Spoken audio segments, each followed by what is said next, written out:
Ciao a tutti e bentornati su Igienista Mentale. Oggi vi farò vedere come si esegue una seduta di detartrasi o pulizia dei denti.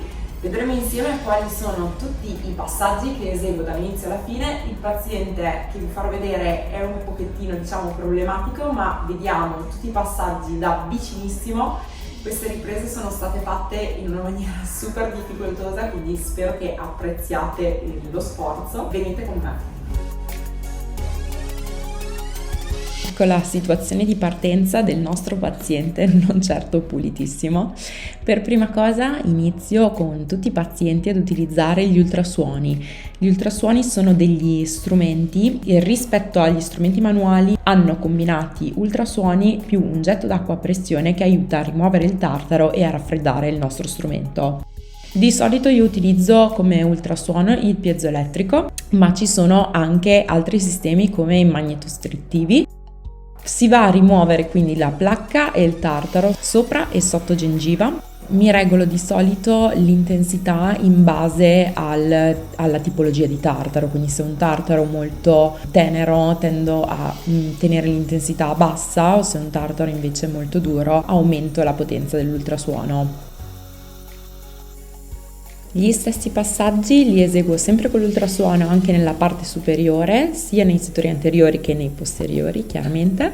Qui la gengiva era molto infiammata e sanguinava moltissimo per la grossissima presenza di tartaro sottogengivale, oltre che macchie e demineralizzazioni di ogni tipo, poiché il paziente era anche fumatore.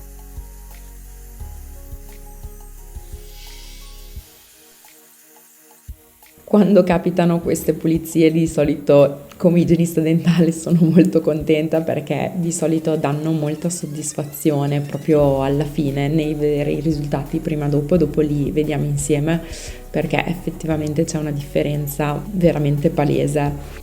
E alla fine della seduta o comunque di più sedute il paziente è veramente soddisfatto del risultato, non ha più un male alle gengive infiammatissime e può ritenersi finalmente in uno stato di salute.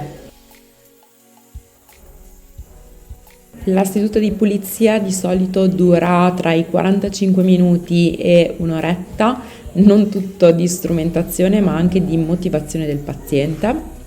In questo caso sicuramente serviranno più sedute data la situazione un po' drammatica. Una volta finito di utilizzare l'ultrasuono rifinisco con degli strumenti manuali taglienti che possono essere scaler se devo togliere ancora del tartaro sopragengivale o delle curette per rimuoverlo invece sotto gengiva. Non fatevi spaventare dai nomi complessi, sono semplicemente degli strumenti che sono affilati con una lama di precisione per andare a rifinire laddove fosse rimasto un po' di tartaro sottogengivale. Passo poi il filo interdentale per rifinire meglio il mio lavoro e assicurarmi che non sia rimasto nulla negli spazi interprossimali. Questa è la situazione che si presenta a fine della pulizia.